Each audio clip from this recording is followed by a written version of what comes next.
Chocolate. Chocolate. Chocolate. Hey, chocolate lovers! This is one of those months where we have 2 Wednesdays in a row with no new episode. So for this week's bonus episode, I'm sharing the full version of an interview I did with Vincent Mourou of Marou Chocolate. I caught up with Vincent in Tokyo at the craft chocolate market back in January. So it's on the shorter side, but it's packed full of insight and information on the company's work with farmers across southern Vietnam. Since we were outside, there was also a fair amount of background chatter, so please excuse the noise. There were also 2 small interruptions from a truck and a person tripping, so please ignore those breaks and enjoy the interview.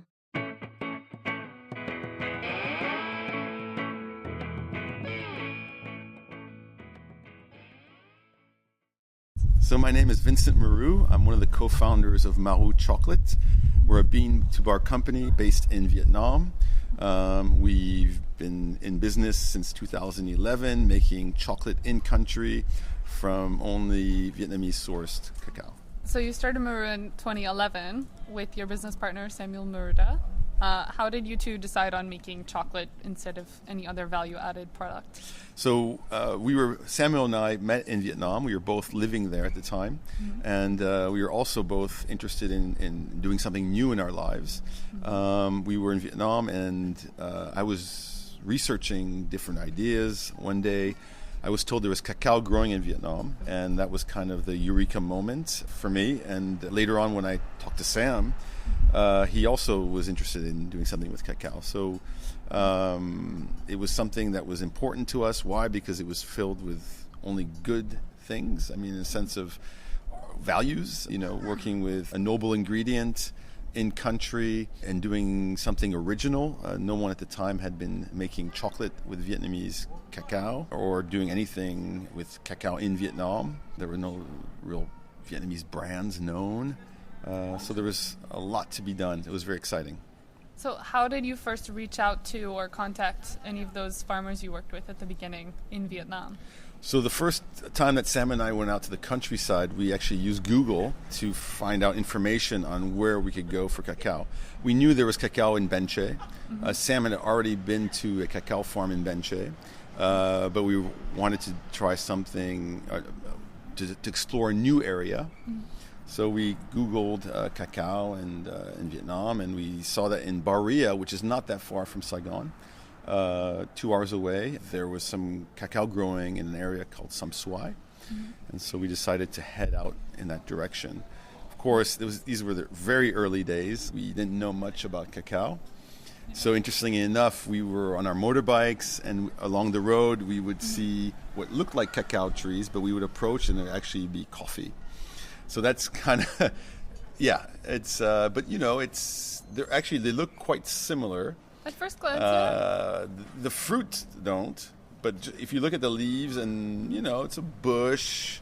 Cacao tree's not much it's not a tall, imposing tree. So, anyway, but,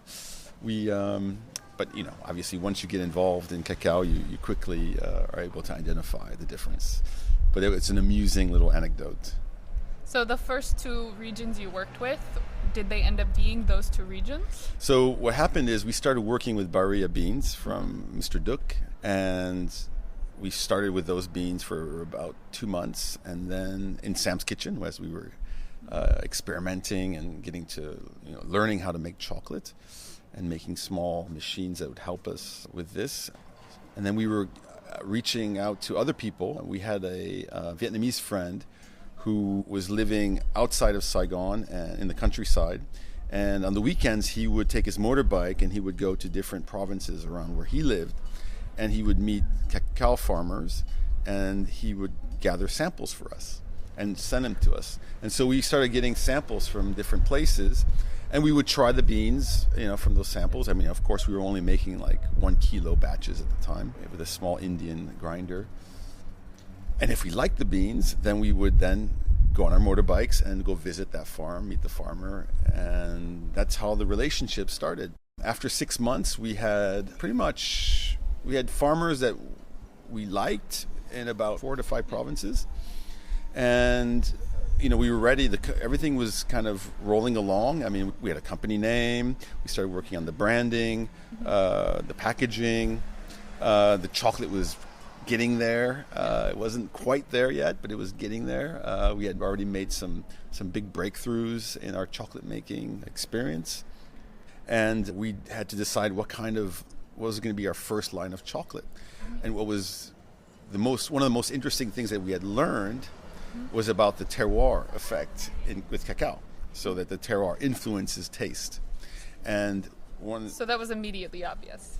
Because we were getting samples from different provinces and making immediately, we weren't, and we were comparing geographic areas that are very close to each other. So there was, from province to province, differences in topography and soil types, and therefore differences in taste. So we realized that was very interesting, and that was probably what we should put out to the world.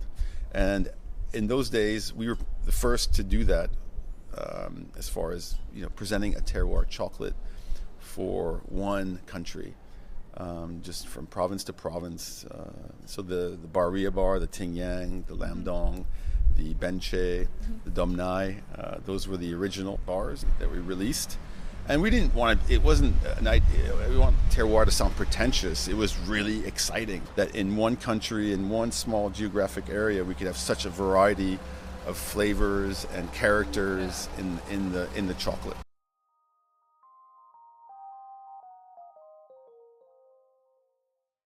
Okay, so you got into the terroir. That was immediately something that you thought this was our angle. It was obvious, and it was super interesting, and it was original.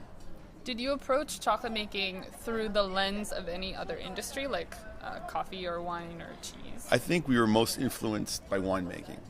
It was something that for us was the most immediate and accessible in a way, because we had some experience with wine. I mean, just from appreciating wine, and Sam's from a wine growing region in France, and so is my family. So that was something that we were comfortable with.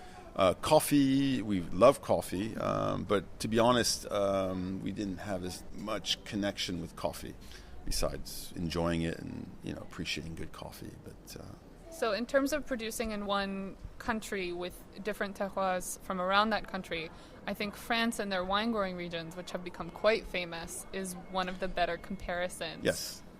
So we had a good, I mean, we know that. We know that in France there are many, I mean, every area of France produces wine. And, where I'm from and where Sam's from produces very different wines. The terroir is very different. The soil types are very different. The climates are pretty different. So that's kind of in us. It makes sense. We know about this. So we were seeing similar things with what we were doing. So it was pretty. How would you say it? Natural for us to present that. So in terms of working with those local farmers that you originally were in contact with, are you still working with all of them, or some of them, or none of them? We are working with every farmer that we started working with except one. He wasn't actually really a farmer. He was a fermenter in Benche. Is Mr. Chan, and Mr. Chan, he was getting old, and he stopped doing his thing for retirement. But as far as farmers, yes, every farmer that we started with, we are still working with. We've helped kind of them grow as well, and what they do, and they've gotten better. The idea is that we buy everything from them. That's not always possible. I mean, the quality is not always there for some. For certain ones, it's 95%, and others it's 70%, and so it's.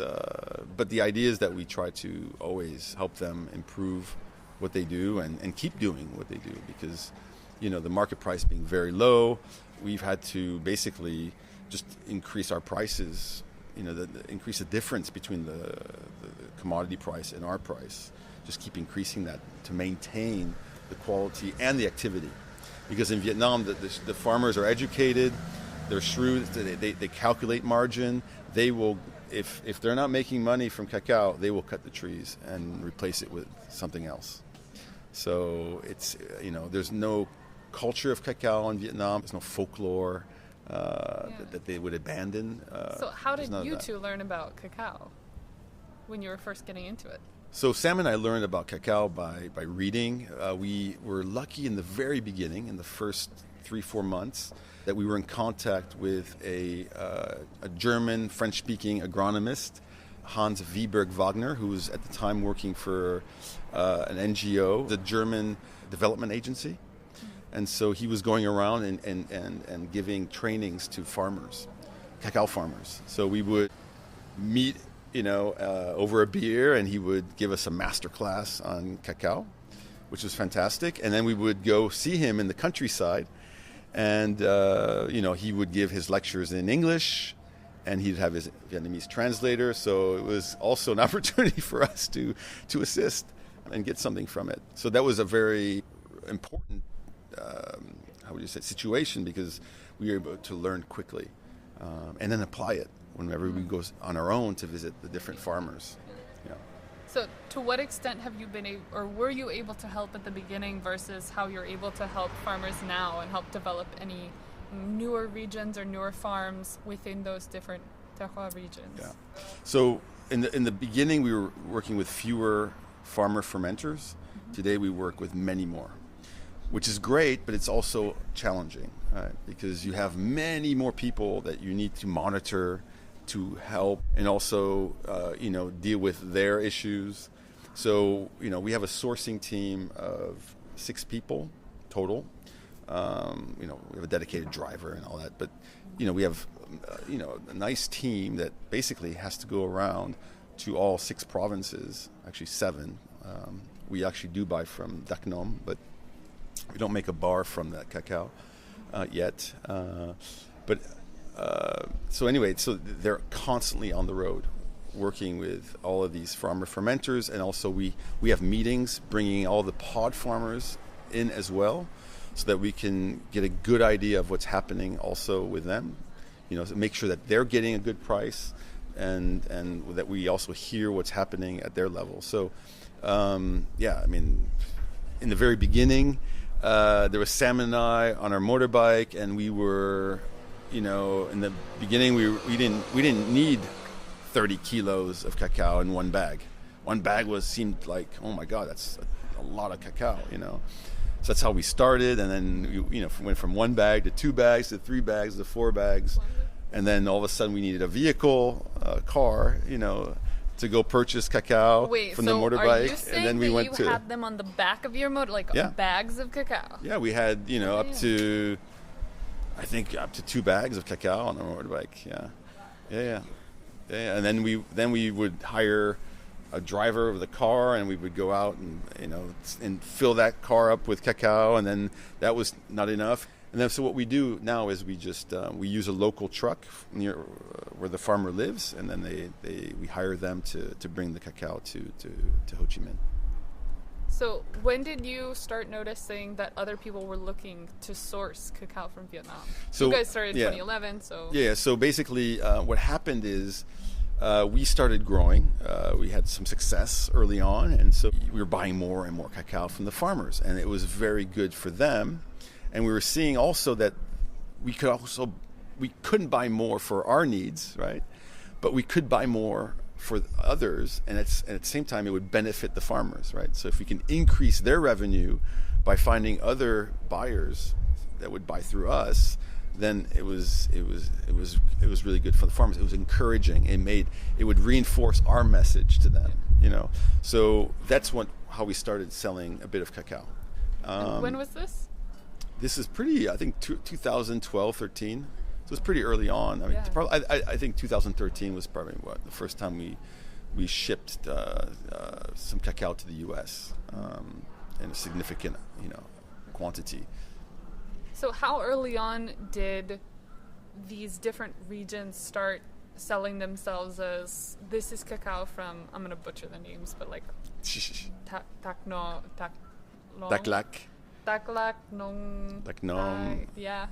Tingyang, yep. Lam Dom. So how early on did farmers from those provinces start saying, oh, we're not just Vietnamese cacao farmers, we're cacao farmers who sell this type of or this variety, what's the word I'm looking for? This terroir, I guess, of cacao?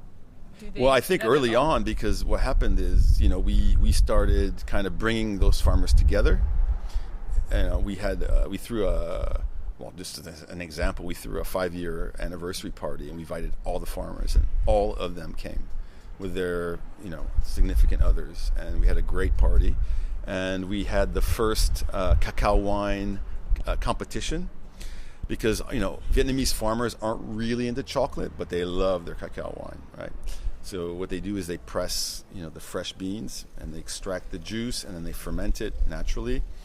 And each one has their touch. Literally the bacteria from their hands. Yeah. And so that was a really exciting time. And that was just kind of the greatest kind of meeting that we had. But, before that, we also had different encounters where we'd bring farmers from Ting Yang, and they would meet Mr. Duc in Baria. And, and then they would have each one would have their own chocolate. We were making a Baria chocolate with Mr. Duc, and we were making Ting Yang with I call them the Five Musketeers of Ting Yang. There's 5 great farmers that now there's a bit more in Ting Yang, but for a long time it was just 5. Anyway, so each one had their product. So it was to them clear, there was Baria, and they could taste the difference. We created this kind of terroir identity with Vietnamese cacao. It's funny that you mentioned that. I had never thought of it that way, to be honest. Well, you guys were like the how, first from their ones. Perspective, what they do, and is there's a certain pride. Yeah. There's a geographic pride to it. Literally touching. That's funny.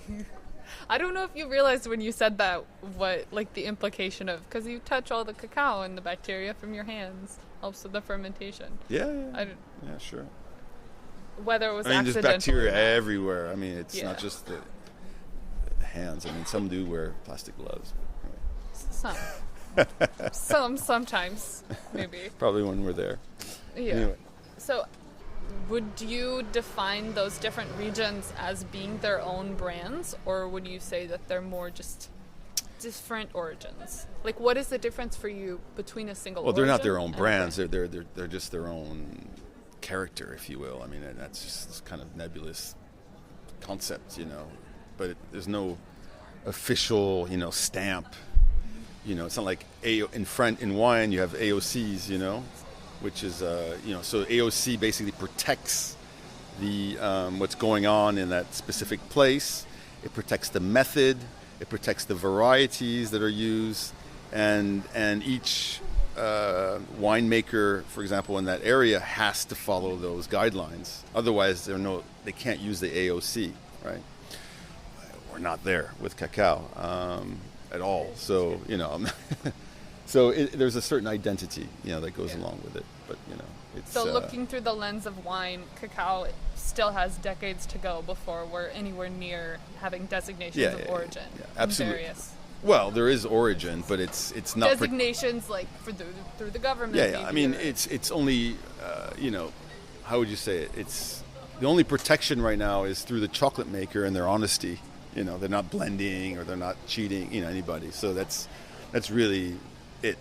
There's no governing body from Lam Dong protecting the Lam Dong name and how it's used. And a woman just tripped across the barrier, bringing the whole thing down. We got a bit distracted.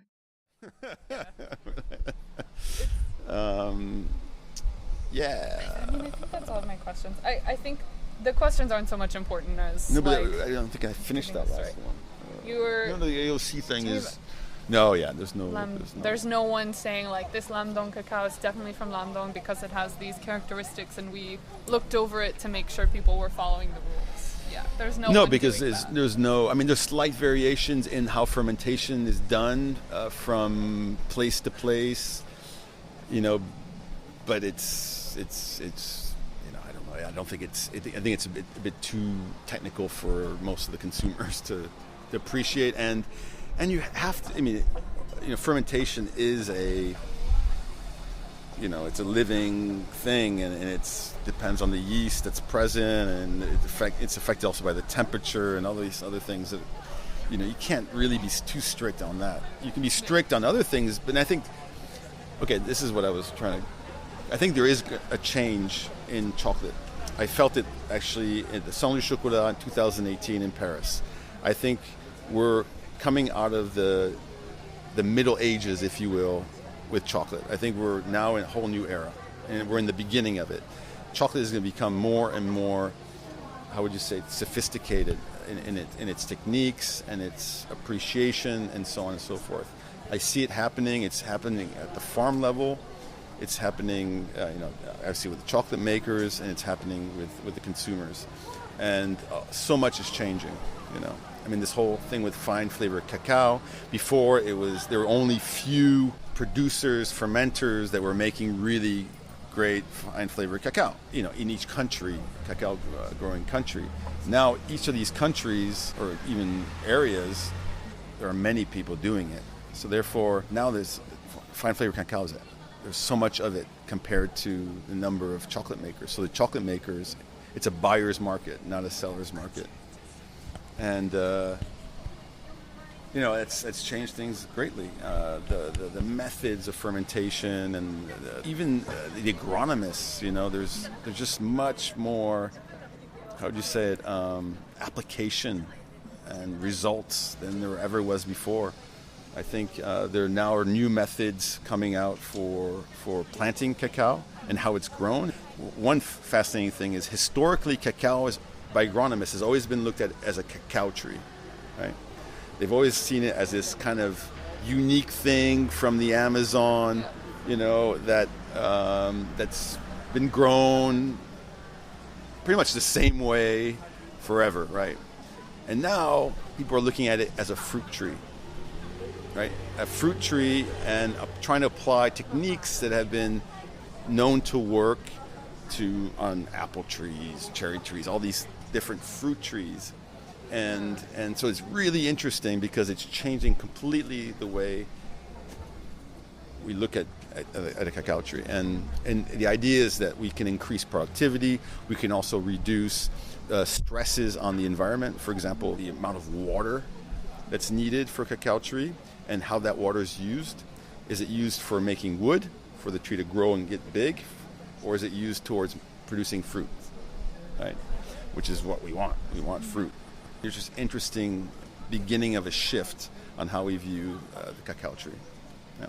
So do you think that, just like how you guys started off in wine, do you think that cacao will eventually cycle back and become more like wine, with not just having, this cacao is from Ecuador, but this cacao is from this region of Ecuador, it's made with beans of this variety, not just like naming the farmer and telling the stories of the farmer, but going through the techniques sort of similar to wine? Yeah, of course.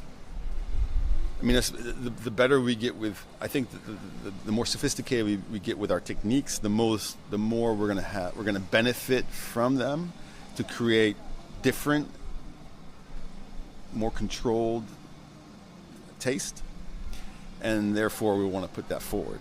So, whether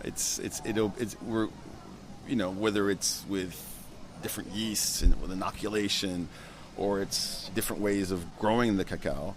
There's all different things that are changing today, and new methods. So, if those are significant, then that's something that a chocolate maker can put forward.